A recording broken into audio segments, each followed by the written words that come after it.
bastante alta. Si nos vamos a Latinoamérica, sigue estando por encima del 10%.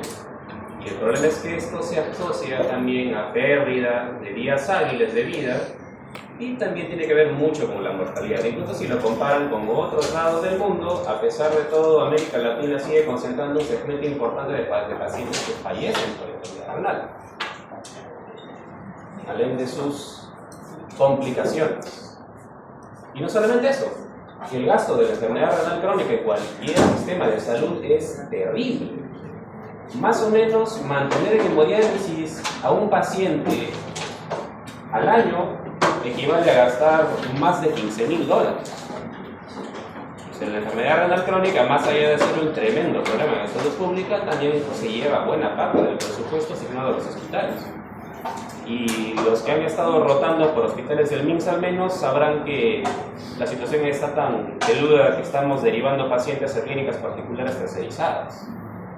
No hay suficientes máquinas de hemodiálisis, no hay suficientes clínicas de hemodiálisis tampoco, porque están en sobrecupo para tanto paciente que se diagnostica al año. Lo que lleva también a que estén infratratados, muchos de ellos se compliquen y acaban en un ciclo de hospitalizaciones, altas complicaciones y de vuelta lo mismo. Incluso si hablamos de diálisis peritoneal, que suena que es un poquito más barato, realmente no es tanto, está por $6,700. No es tanta diferencia, que está roto. Sin contar el tiempo que consume, porque hay que estar cada cierto número de horas cambiando de bolsita para que el filtrado sea efectivo. Y el costo del trasplante renal, entre realizar la operación, coordinar con los diferentes equipos y finalmente el tratamiento inmunosupresor que el paciente va a tomar de por vida, asciende a más de $20,000. Así que por donde lo miren, la enfermedad renal crónica es todo un problema. No solamente porque se lleva años de vida antes del paciente y causa una disminución de su calidad de vida, también se lleva la plata de nuestros bolsillos. Para nosotros, pues lamentablemente, más de la mitad de los pacientes con diagnóstico de enfermedad renal crónica ya terminal no reciben hemodiálisis, sea por falta de hospitales, falta de máquinas, falta de materiales, falta de aseguramiento, etc. Entonces, por donde lo miremos, no solamente es un problema por sí mismo y de gravedad,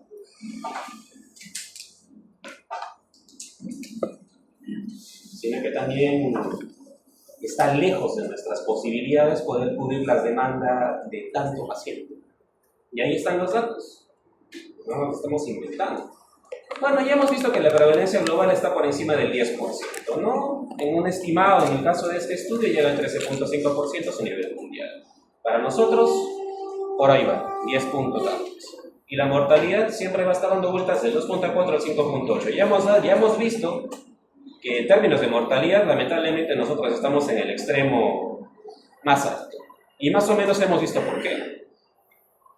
Y esto se asocia a un paciente que va a estar frágil, vulnerable, y naturalmente con una discapacidad que va a depender de estar en la máquina cada 48, 72 horas, a un 3.6% de ellos. Es bastante para la cantidad de pacientes que tenemos. La gran parte de ellos se van a asociar a problemas harto conocidos: diabetes, hipertensión y ahora sumando un problema rampante que es el sobrepeso y la obesidad. Para nosotros, si somos un poquito más acuciosos y nos vamos a estadísticas de salud, que tienen al menos una data algo más sensible, es mucho más de lo que pinta la estadística para Latinoamérica. Quiere decir que si para Latinoamérica estamos pasando del 10.3%, el Perú lamentablemente asciende a casi el 30% de pacientes con enfermedad renal.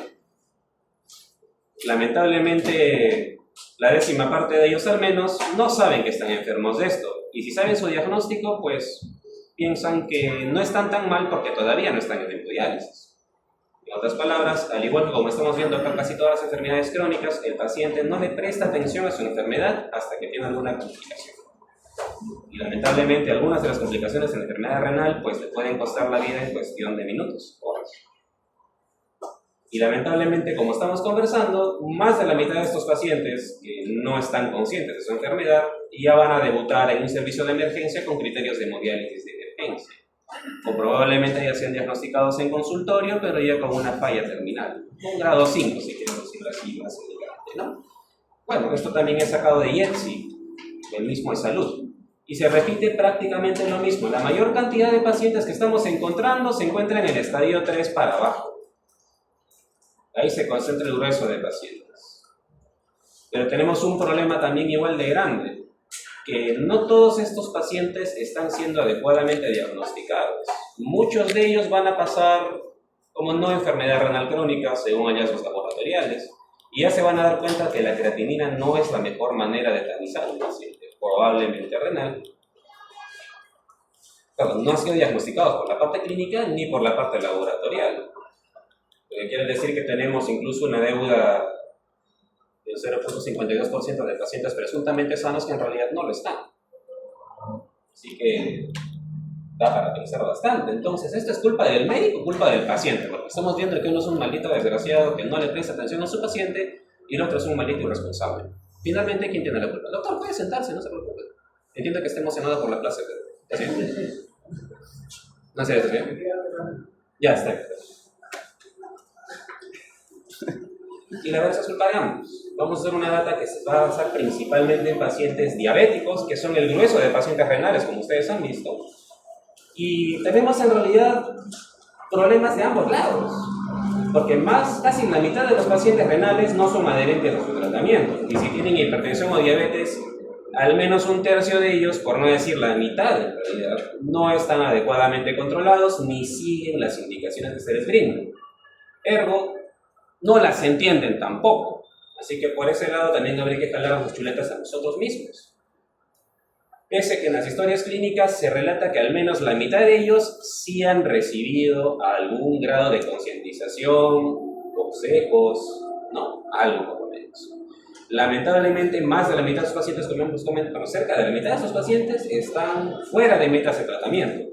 Parte del tratamiento de la enfermedad renal crónica también es controlar las comorbilidades, porque si no controlamos la causa del daño, ¿de qué te sirve controlar las consecuencias si no tratamos de detener la fuente?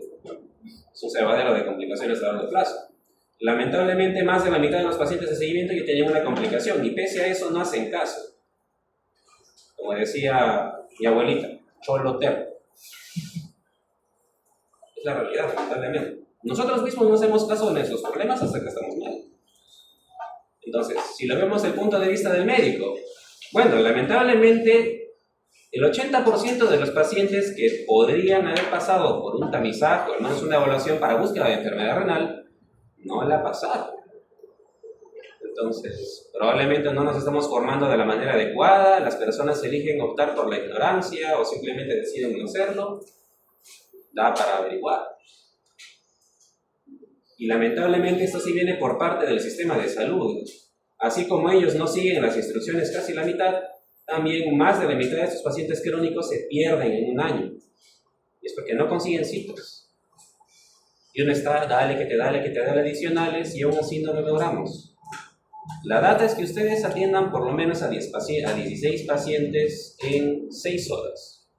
Pero se van a dar cuenta que, bueno, si se acaban quedando trabajando en el Perú, que muchas veces eso van a ser hasta 20 pacientes, incluso más al día, en 6 horas.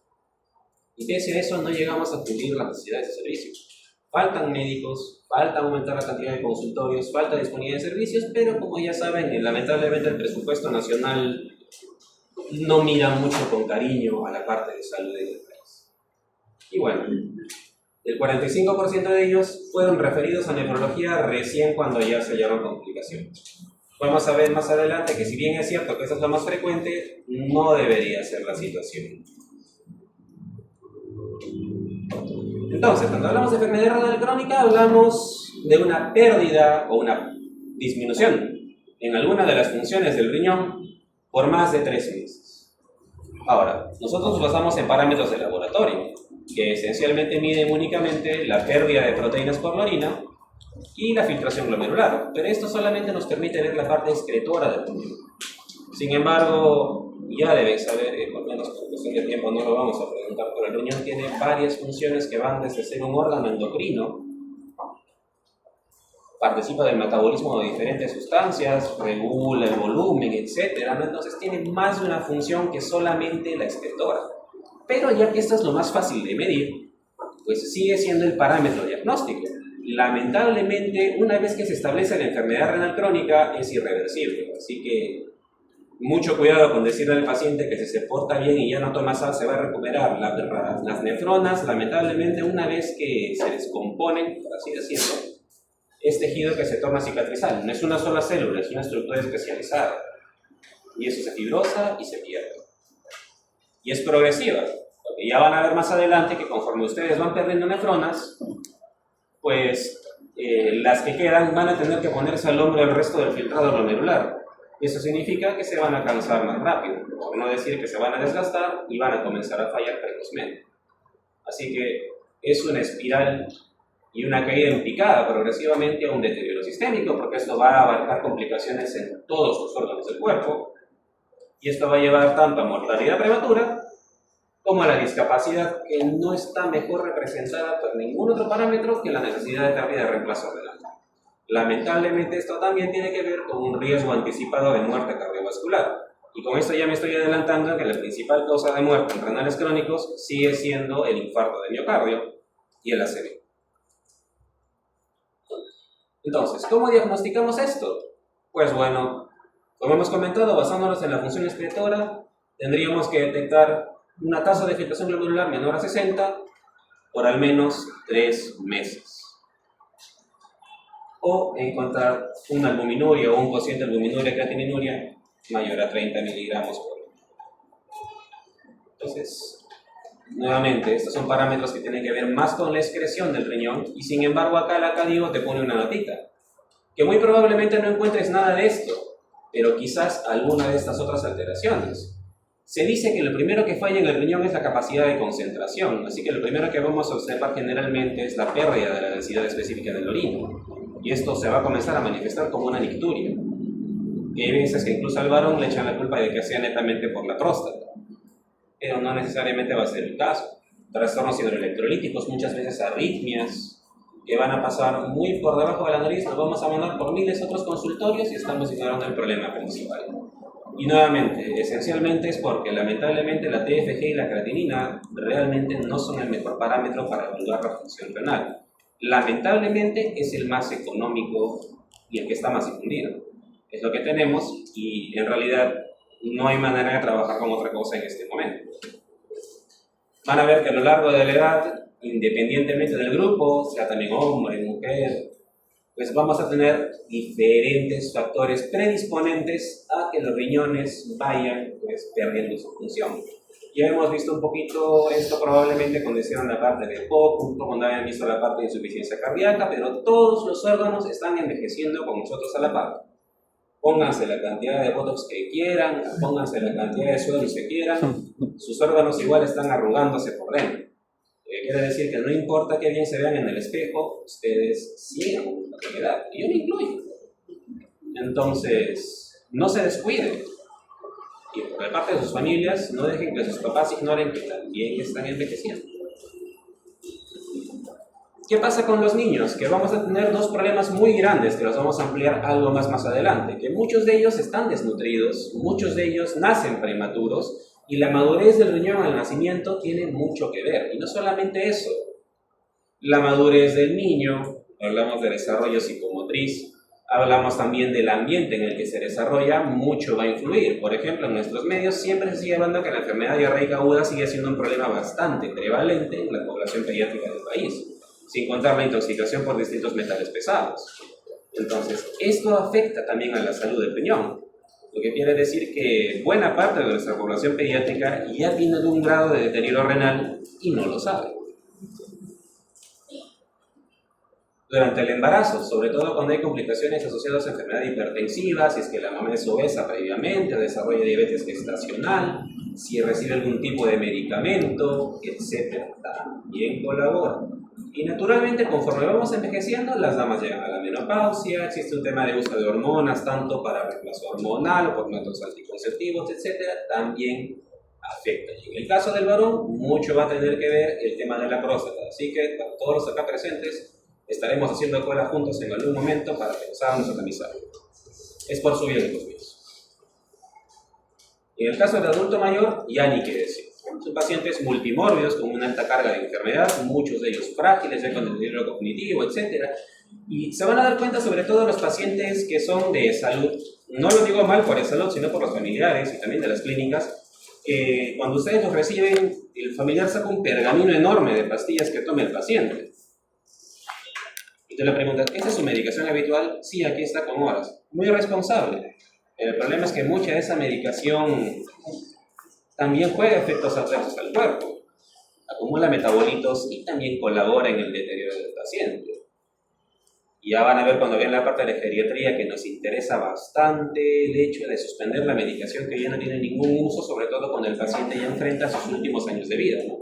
No es posible que un paciente de 90 años tome 20 medicamentos. ¿Para qué? ¿Cuántos años más de vida le quieres dar? Considera lo esencial. Y ya pensando un poco más en las personas jóvenes, ya entra ya el famoso complejo cardiorreno-metabólico que comentamos en algún momento. Y es que lamentablemente todo lo que es sobrepeso y obesidad ya es una epidemia a nivel mundial. Y esto va a afectar a la salud de los riñones y el corazón principalmente, también al hígado y a todo lado. La cuestión es que al inicio va a pasar como un coqueto sobrepeso que aparentemente no le afecta a nadie.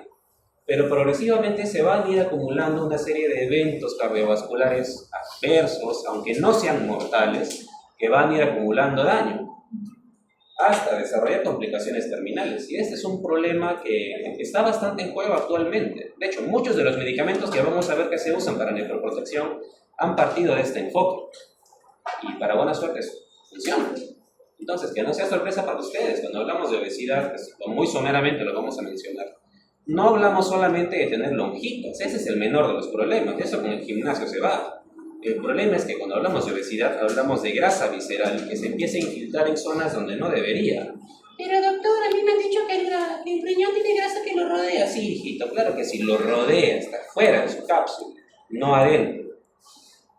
Y el problema es que todos los órganos se saturan de ácidos grasos libres y eventualmente acaban acumulando balsas lipídicas en sus vasos sanguíneos, en el mismo parénquima, y esto acaba siendo una bomba de citoquinas, porque no debería estar acá. Esto libera más ácidos grasos libres hacia el tejido que no es capaz de metabolizarlo, porque no está diseñado para eso, y va a empezar a acumular una serie de toxinas internas para disparar un montón de señales de daño, y eventualmente va a provocar daño tanto glomerular como tubular.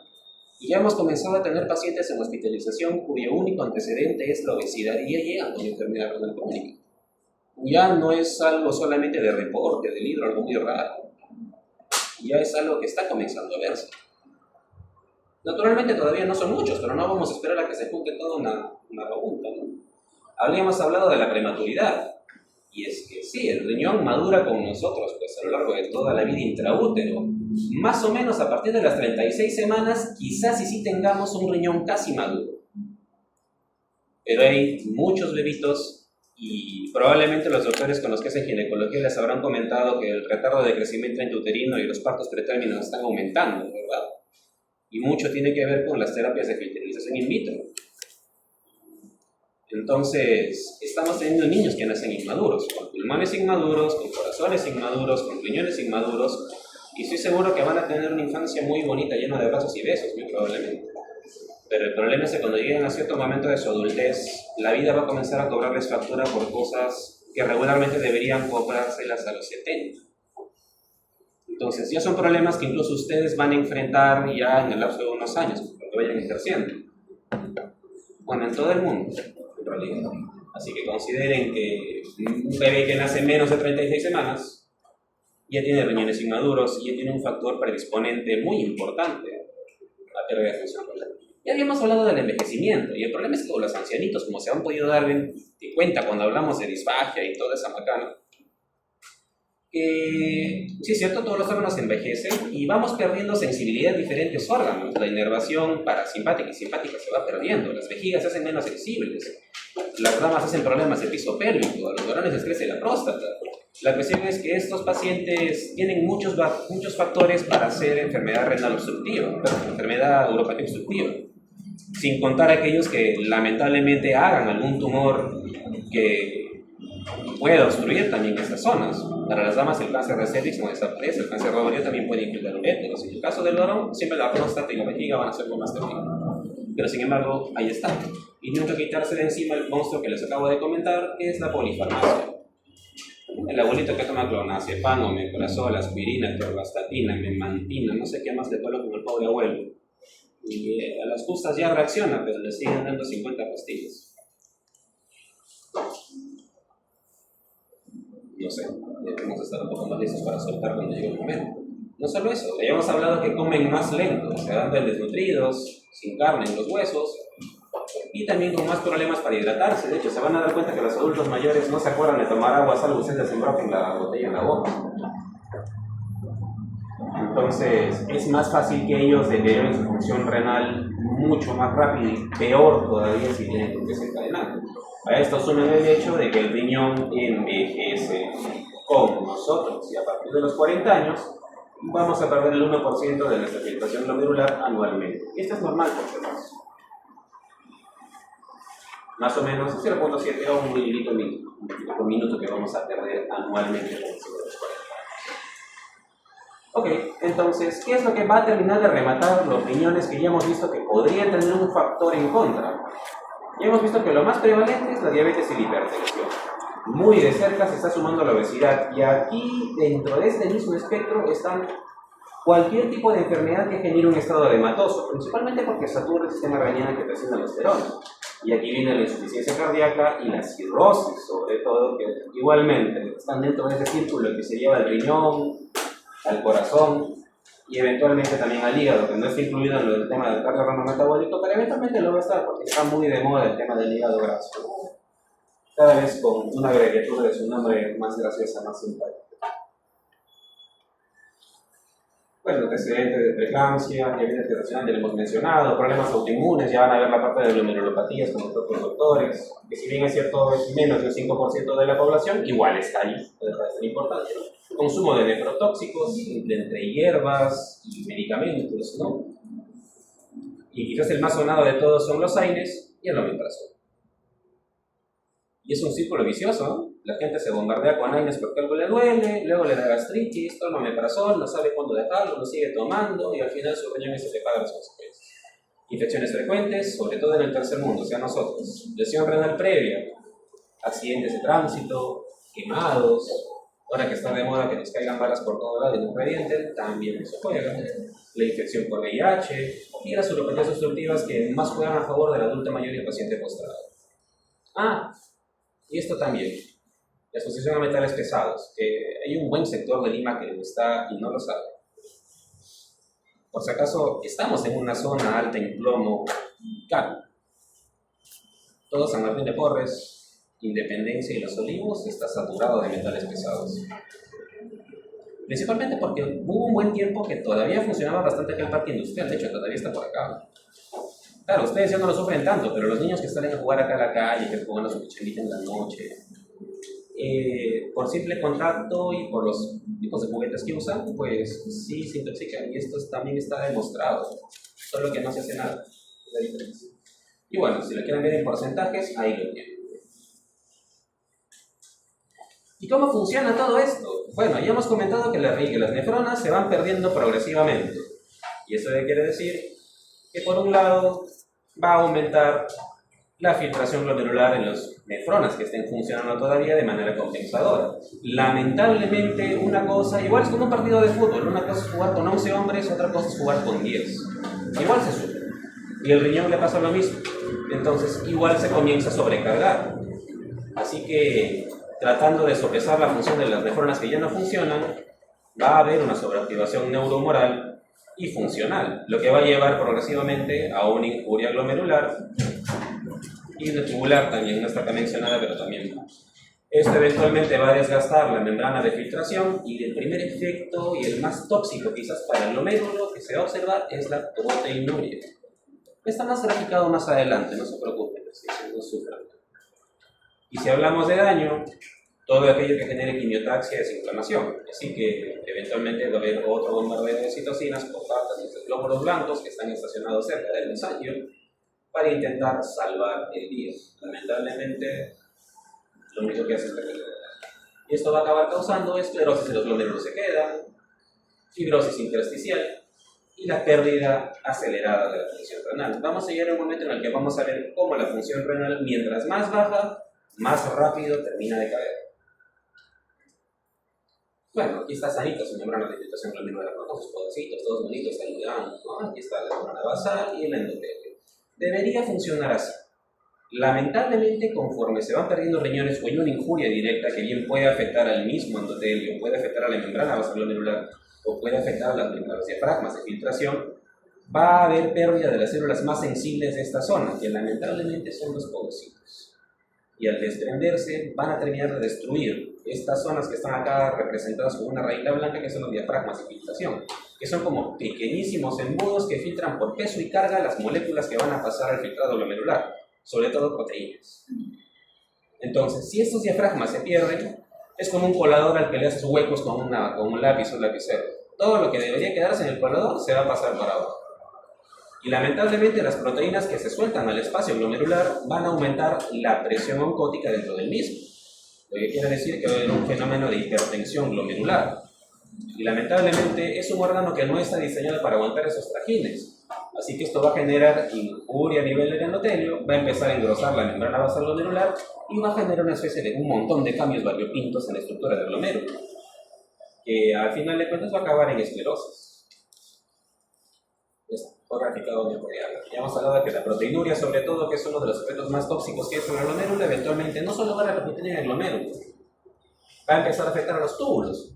Si se acuerdan algo de fisiología renal, espero que sí, pues los aminoácidos que hayan logrado pasar al filtrado glomerular y las pocas proteínas que generalmente pasan, porque sí, regularmente perdemos proteínas, pero no tanto, pues se absorben en el túbulo contorneo proximal, se terminan de deshacer y pasan el intersticio y vuelven a su sitio, vuelven al plasma y se reciclan y parte de lo que ustedes ya saben. El problema es que si recibimos una cantidad insana de proteínas, uno, no se va a poder rescatar todo. Dos, lamentablemente las proteínas a medio digerir y las mismas proteínas van a acabar generando daño. Acaban generando mayor acumulación de radicales libres y sufrimiento a nivel de los túbulos contorneados, principalmente el proximal. Y esto va a generar apoptosis, lesión de la membrana basal y fuga de líquido. Quiere decir que, más allá de la inflamación, se va a empezar a edematizar el intersticio, va a comenzar a perder su capacidad de concentración y por ende también el control de todo lo que es osmolaridad, ácido-base, etc. Y eventualmente todos los detritos celulares y proteínas que queden flotando pueden llegar a amasarse y obstruir los túbulos glomerulares, de las nefronas, y eventualmente llegando con su obstrucción a terminar de destruir la nefrona como tal. Este es el ciclo destructivo que siguen sus riñones. Y eventualmente va a repercutir sobre el glomérulo, que sigue inflamado, sigue generando inflamación, más citocina, más infiltración, empieza a lesionarse el endotelio, y al final de cuentas nos acabamos rodeando de fibroblastos. Y es un fenómeno que ustedes ya conocen como una causa secundaria de glomerulosclerosis focal y segmentaria. Entonces, ¿qué rayos podemos hacer por un paciente que está perdiendo su riñón? Lo ideal sería encontrarlos antes, pero es demasiado caro hacerlo por métodos muy más precisos. Y acá lamentablemente a la Caribe tampoco nos da bien bola. Sí, nos dice que estamos trabajando con exámenes poco precisos, pero por ejemplo, trabajar con biomarcadores de daño renal que todavía no son comerciales acá, o trabajar, por ejemplo, con la cistatina, que ya hay en varias clínicas, pero cuesta un ojo de la cara, pues no es viable. Porque como ya hemos visto, buena parte de la población con enfermedad renal se concentra en los estratos socioeconómicos más bajos. Generalmente dependen de la salud pública, no de la inversión privada, porque si intentan pagar un seguro privado, pues se quedan sin comer.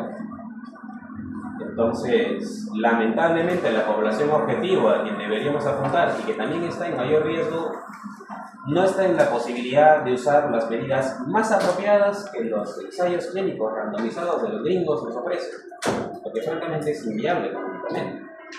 Entonces, sería bueno que ubiquemos a la población vulnerable en esto.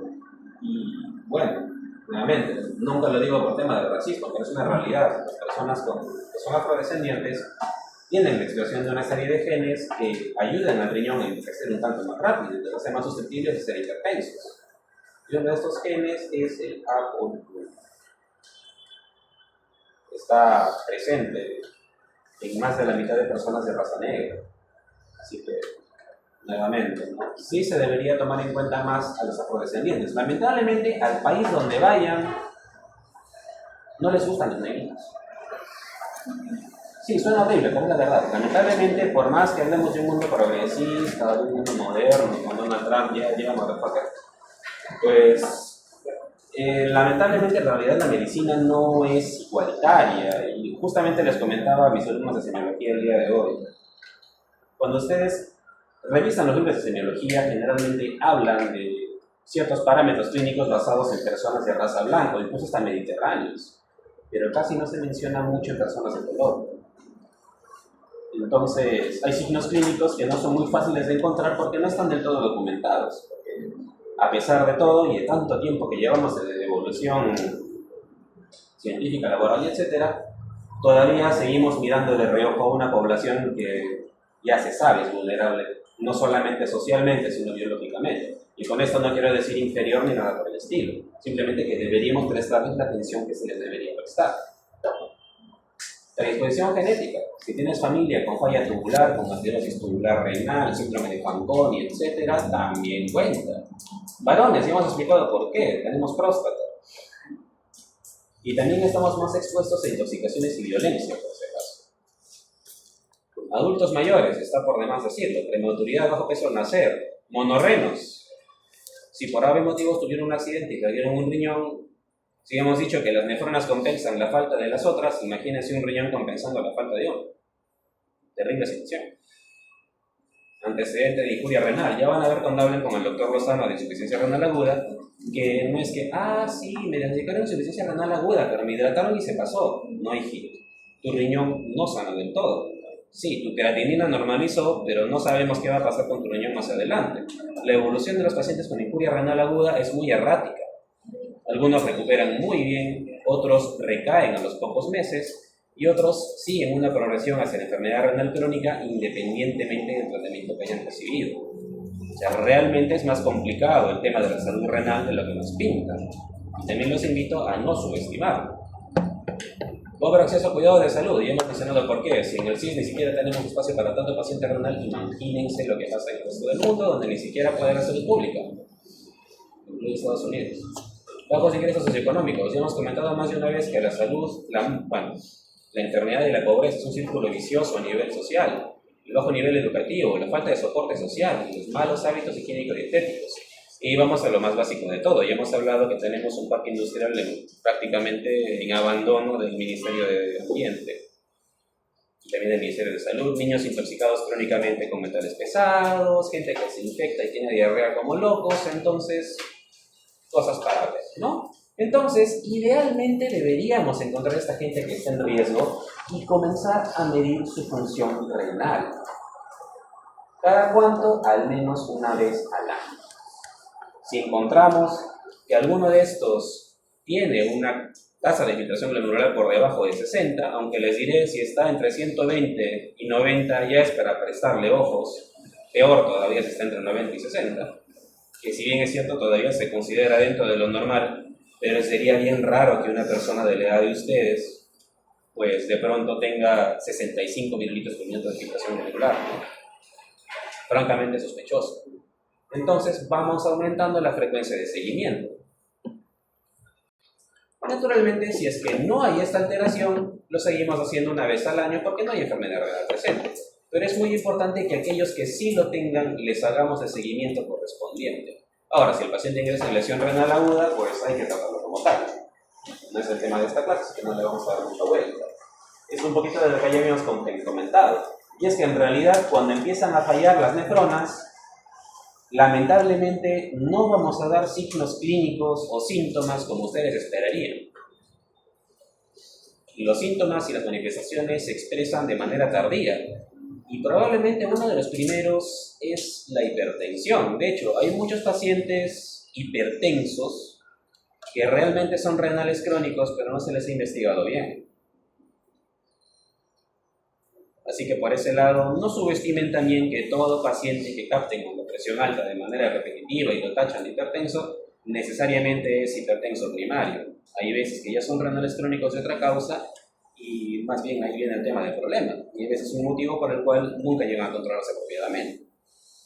Y el segundo en aparecer es la albuminuria, pero si se dan cuenta, ambos se requieren de la asistencia de un personal de salud para poder detectarlos. ¿Y cuál es el problema con esto?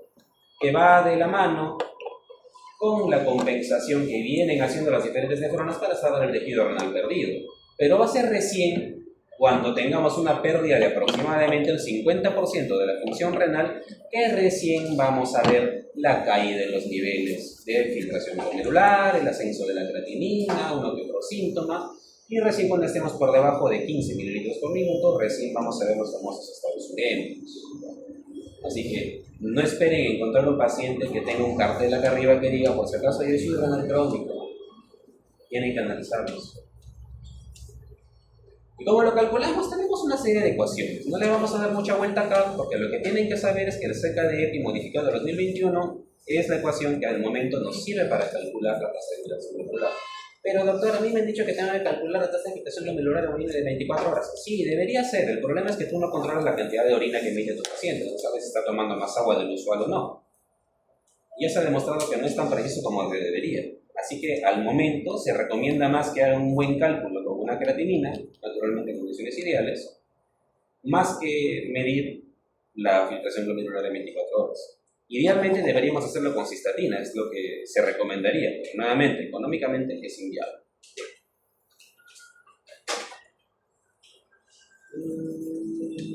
Bueno, ¿y por qué decíamos que la creatinina no es tan precisa? Bueno, si tomamos una foto en este momento a toda la clase, vamos a ver personas que son más bajitas, otros más altos, vamos a ver unos que son más gorditos, otros que son más flacos, unos que son muy musculosos y otros probablemente que son unos alfeñiques. Entonces, ¿esto qué quiere decir? Que si yo le doso, por ejemplo, la creatinina a la doctora y le doso la creatinina al doctor, muy probablemente van a tener valores distintos. Hasta incluso alguno puede estar limítrofe y eso no necesariamente quiere decir que uno esté enfermo y el otro no. Porque el doctor tiene, bueno, aparentemente algo más de masa muscular que la doctora, que es un poco más bajita. Hay una variabilidad biológica que es muy marcada y aquí viene a tallar tanto la dieta del paciente, la complexión física, el ejercicio físico que haga, si es que está amputado o no, si es que tiene algún estado hiperdinámico, porque la creatinina no se olviden que se excreta en los túbulos renales, no es que se filtre solita. Así que si ustedes están en algún estado edematoso, digamos, qué sé yo, espero que no sea el caso, si algún cirrótico, y ya va a haber algún estado de aumento de serotonina y de testosterona, va a haber mayor excreción y puede disfrazar un problema renal que realmente no lo está. En otras palabras, realmente la creatinina tiene una sensibilidad bastante baja, pero nuevamente es lo más económico que tenemos. Vegetarianos, los gimbros, los obesos, todos tienen un factor por el cual realmente no es factible medir correctamente.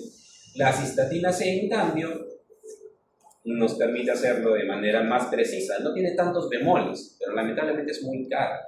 Y el uso de otras sustancias, como la inulina, que tiene más que nada valor teórico y creatinina marcada con isótopos radiactivos, pues no está recomendado por uso clínico.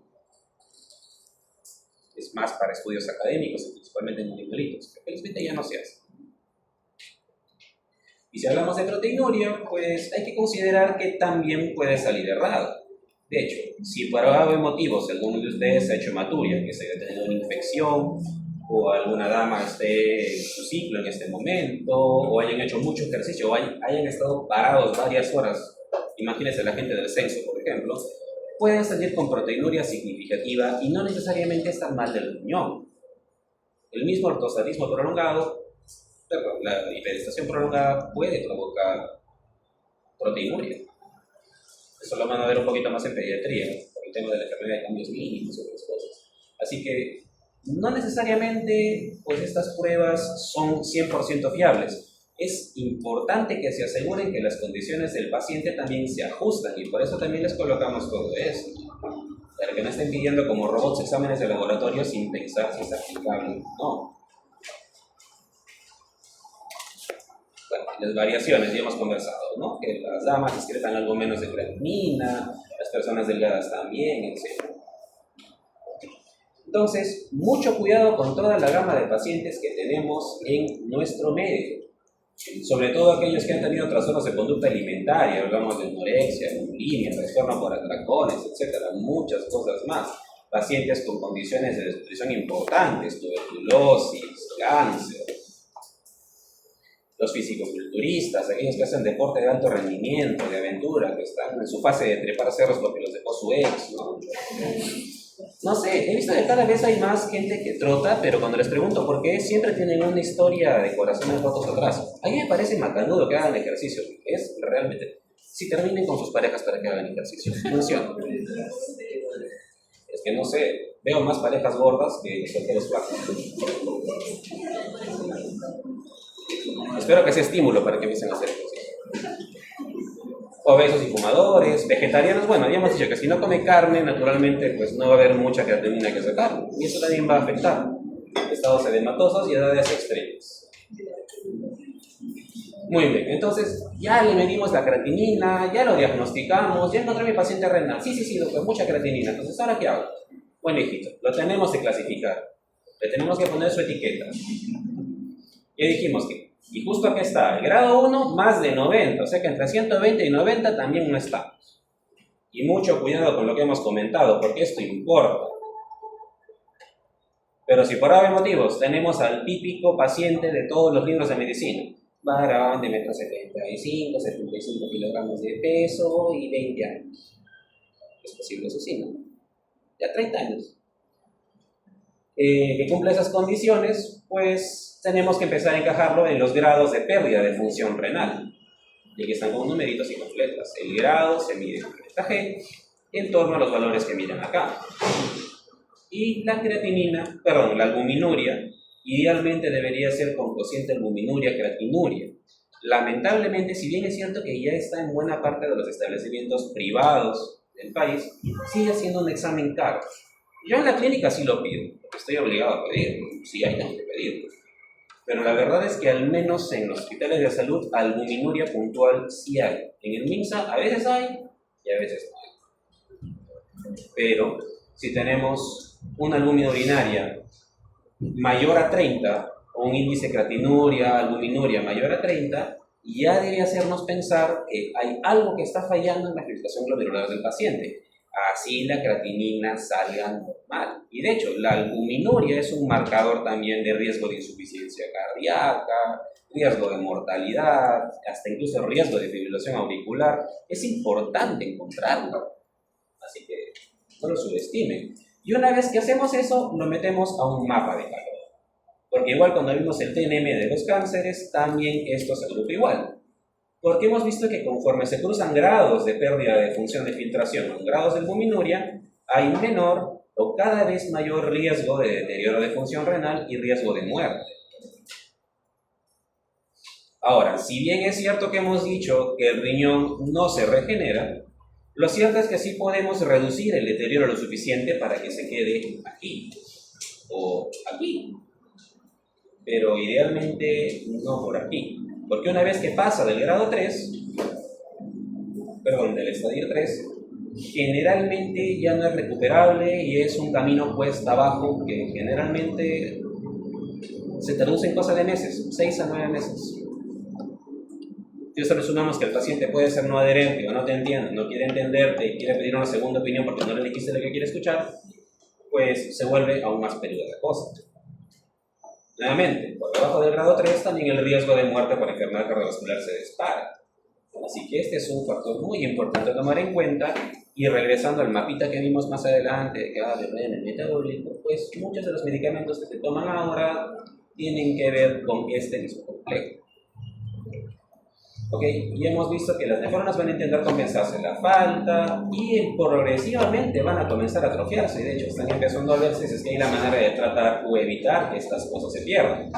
Entonces, conforme vamos perdiendo nefronas funcionantes, aumenta el grado de riesgo cardiovascular. Y al paciente renal no solamente tiene estos factores de riesgo en común, tiene otros producto de las complicaciones que la enfermedad renal trae, como la anemia, la enfermedad mineral ósea, bueno, hiperparatiroidismo secundario, terciario que fuera general, la hipoalbuminemia, la hiperactividad del sistema renina que angiotensina aldosterona, la misma albuminuria y inflamación y el estrés oxidativo. Quiere decir que muy aparte de los factores clásicos de riesgo cardiovascular, el renal se lleva por campeonato muchos otros modificadores, que la verdad muchos de ellos son imposibles de controlar al 100% cuando ya llega a cierto grado de deterioro.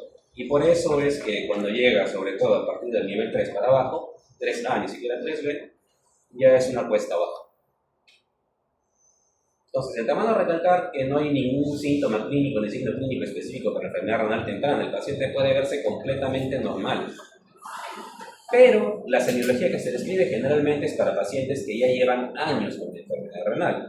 Y lo primero que van a notar es que la piel no solamente está más pálida, por la anemia que ya hemos mencionado que hay, sino que agarra un tinte que parece arena.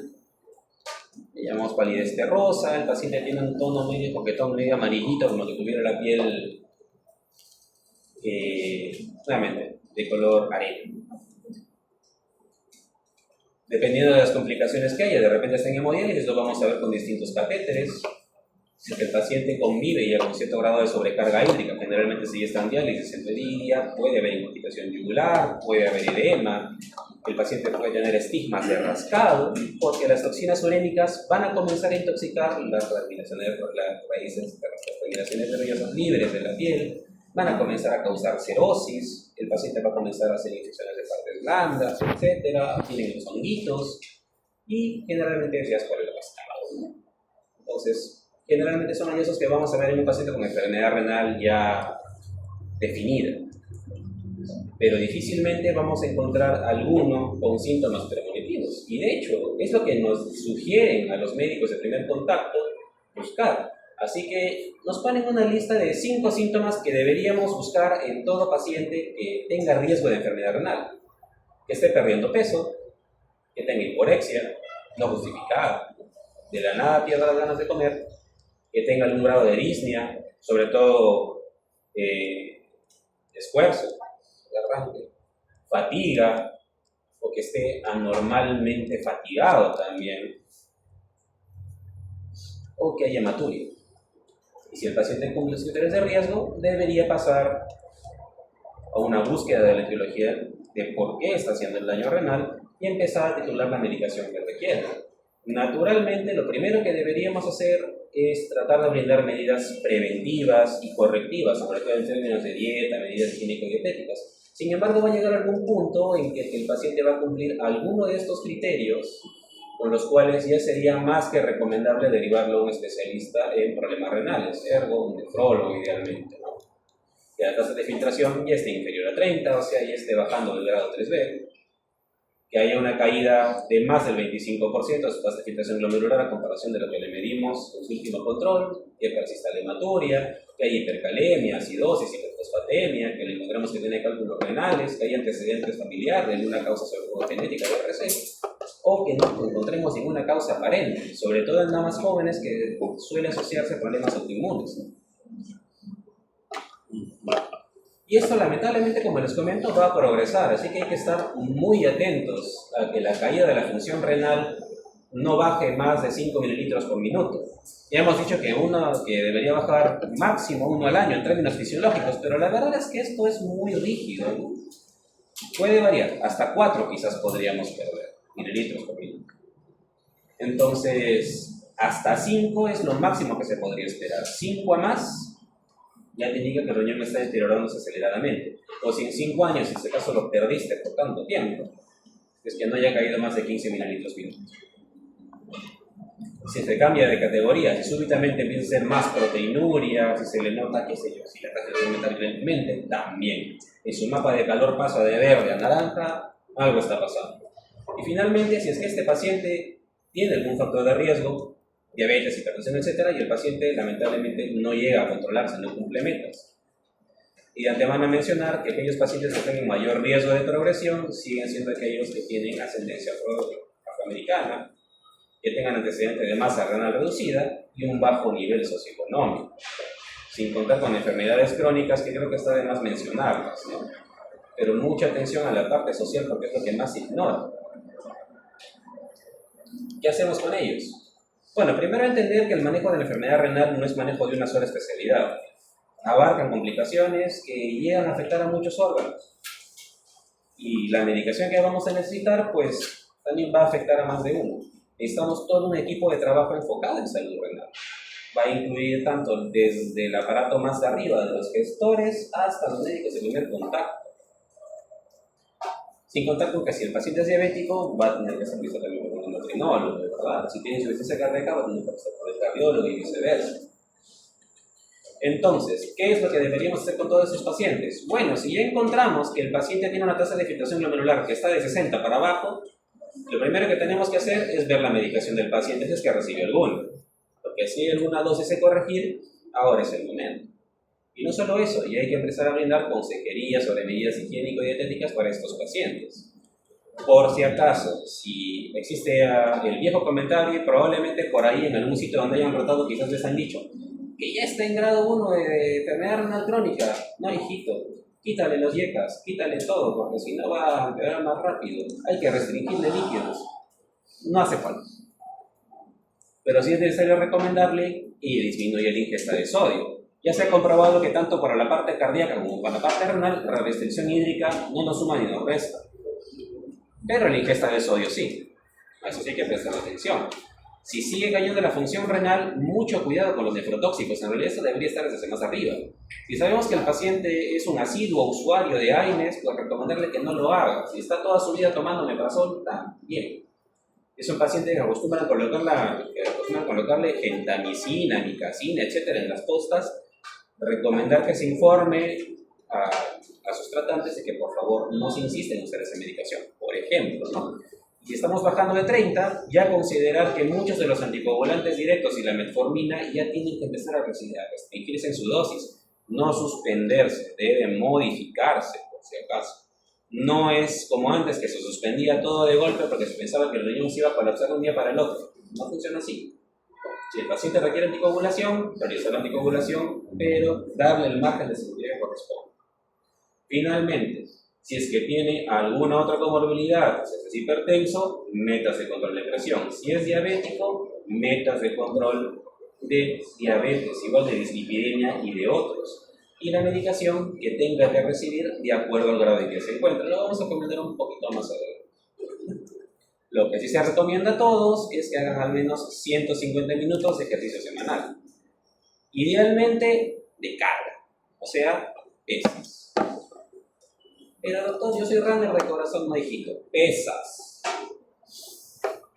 Mucho cuidado con la ingesta de sal. 2 gramos de sal al día como mucho.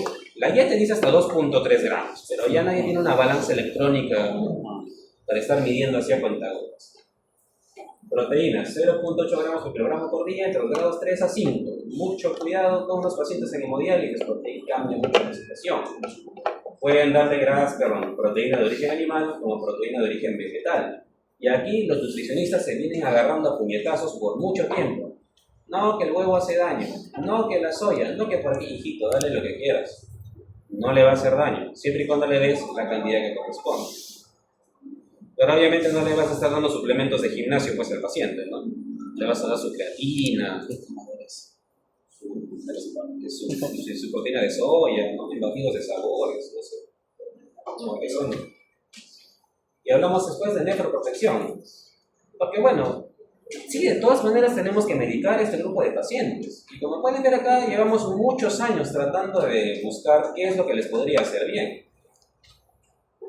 Ya para el día de hoy hay un chingo de estudios, la mayoría de ellos derivados de estudios para hipertensión y diabetes y ahora para obesidad, que nos han sumado muchos medicamentos a nuestro arsenal farmacológico.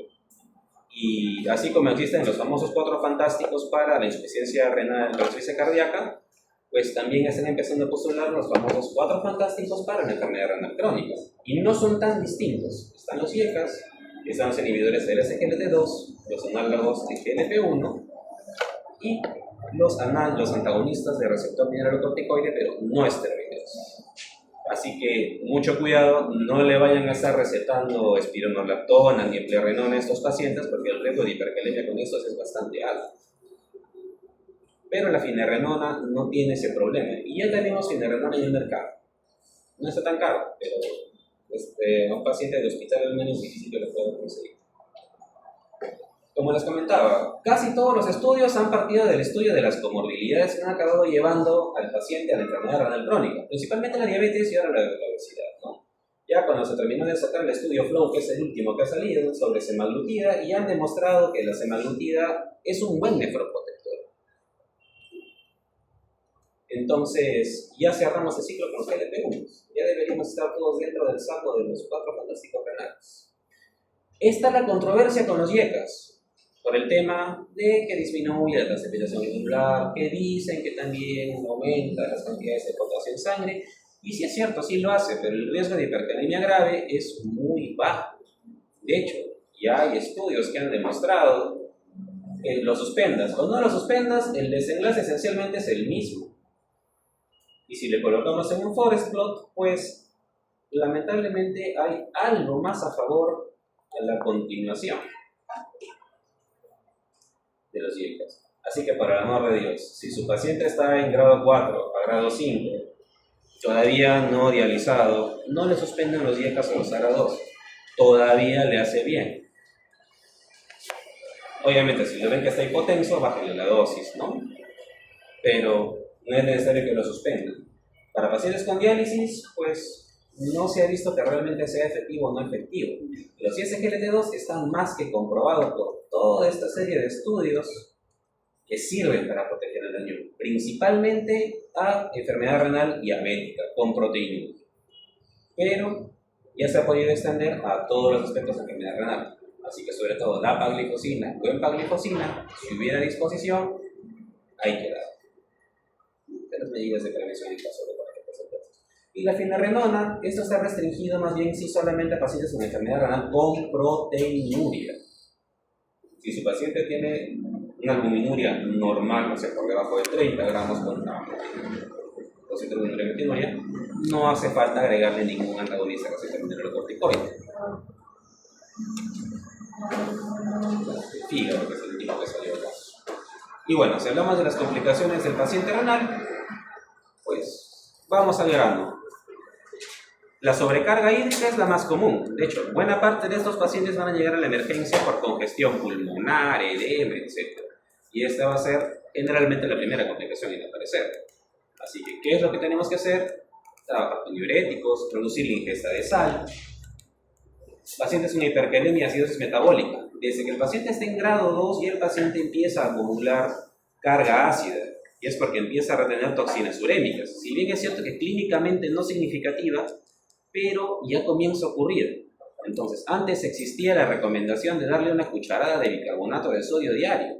Lamentablemente no se ha demostrado que sea tan útil en estadios tan tempranos. Sin embargo, hay que prestarle mucha atención porque en el caso del paciente renal, la hipercalemia y la acidosis metabólica están muy relacionadas. Y de hecho, lo que sí hay que tener en cuenta acá es que si el paciente tiene alto riesgo de hipercalemia, más se recomienda el uso, ¿dónde está?, de las resinas de intercambio iónico, más que suspender los YECAS, más que suspender otra medicación potencialmente hiperkalemiante, por riesgo-beneficio. Lamentablemente, cosas como el Sevelamer no tenemos tanto.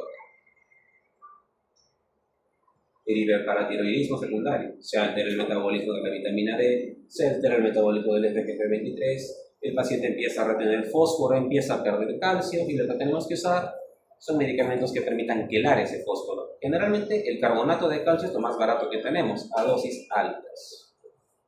Más de 1 gramo al día de carbonato de calcio. Y resinas de intercambio iónico también idealmente, pero en este medio lamentablemente no. Y la anemia, es muy importante la anemia en enfermedad renal porque la causa una serie de factores, no solamente es el tema del déficit de eritropoyetina. Entonces también es importante saber si el paciente está en ferropenia o no, para saber si le van a dar hierro a la par de la famosa EPO.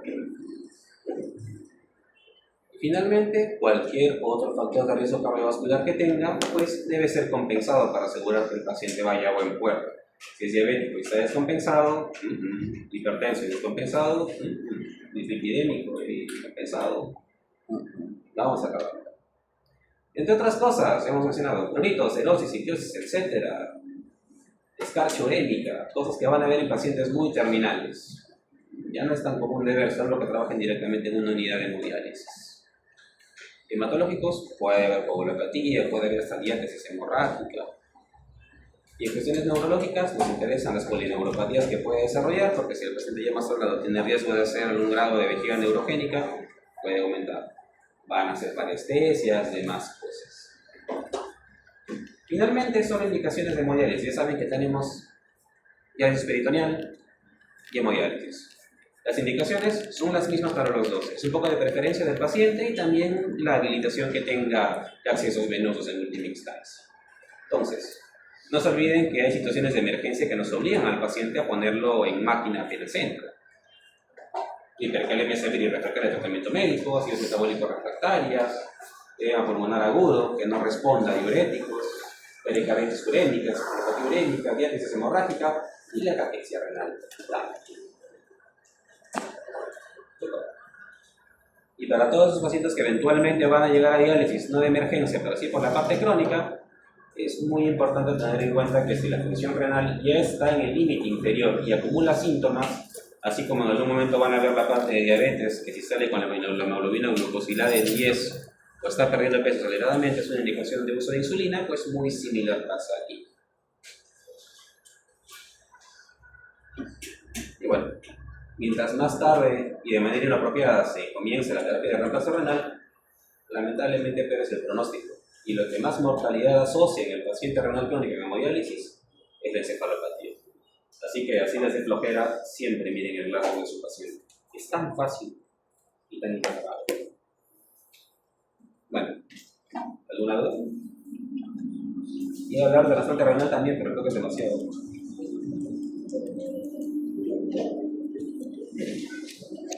¿Dudas, aportes?